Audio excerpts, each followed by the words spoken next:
the social media ban. Now, I can see the argument for banning younger teenagers, 13, 14, 15, from platforms like TikTok and so forth.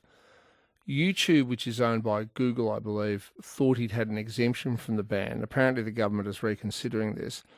The issue I have, and look, heads up, we are playing ads on this station at the moment from TikTok, arguing that TikTok is educational, that it is, provides a valuable service to children.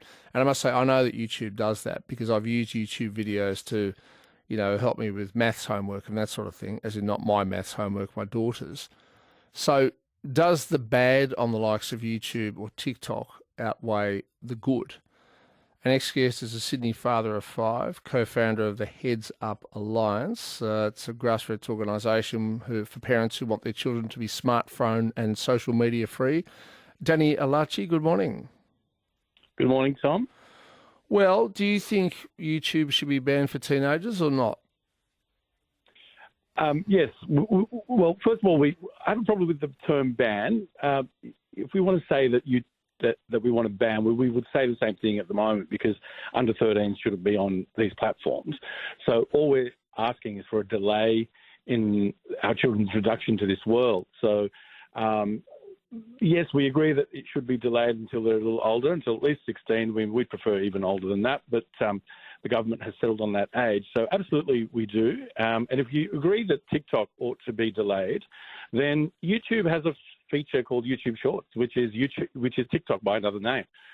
It's essentially the same thing as TikTok. So we certainly believe that YouTube ought to be in the same basket as TikTok and Instagram and Snapchat and all the others that we're hoping to see delayed for a few extra Christmas years. I guess I have two problems. Well, one is just the practical implementation that kids will work out ways around it fairly quickly, and I've seen that happen. We'll just put that to one side. But the second one is there's a lot of really useful things on YouTube as well. So because of some of the bad stuff, or because of the bad stuff, we might be throwing out the good stuff. And I raised the issue of, maths homework and things like that. Like YouTube is incredibly useful for that. Yeah, look, I absolutely understand that and agree with you that there are some good aspects of YouTube, for example. So when we say that we'd like to see YouTube included in the basket of platforms to be delayed, you have to remember there's another 5 or 6 months before the ban, if you wish to call it that, comes into place. And what we're hoping is that what this will do is incentivize platforms like YouTube to provide an offering for children that doesn't manipulate them or addict them because it has those features. So it gives them an opportunity to clean up their act and provide a product for children so that we can continue to use streaming videos for the good things in our children's lives. Okay, so you're actually seeing this as a way of nudging the big social media platforms. Google is one of the biggest, and they own YouTube. You would like them to actually go back and say, right, we're going to ban you unless you change what you do.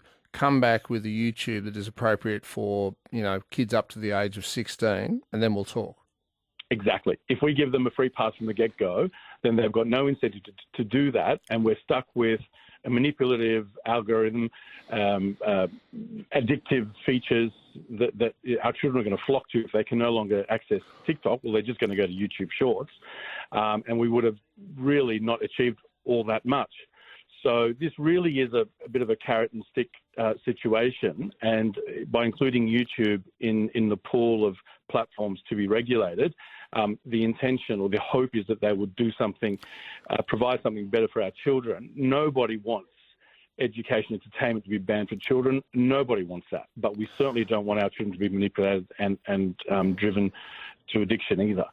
Under that scenario, would you leave it up to YouTube to decide what is appropriate for, say, 14 and 15-year-olds, or would we have to tell them what we think is appropriate?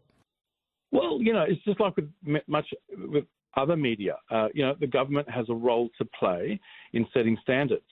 So I wouldn't be trusting the social media companies to police themselves. And it goes to more than just content. Content certainly is part of it. But again, it's also the fact that the average Australian teen is now spending 9 hours per day online, that half of our teenagers report being online almost constantly from the minute they wake up to the minute they go to bed. And that's certainly a problem that needs to be tackled. I know you mentioned earlier that every now and then someone will lose control of a car. We don't ban cars. I agree, but this is a much more insidious problem. We've got our children, some of our children spending more time on social media than they are sleeping. Yeah. No, I don't disagree with you. I've seen it with my own eyes. Look, thank you for your time. Dany Elachi, the Sydney father of five, co-founder of the Heads Up Alliance.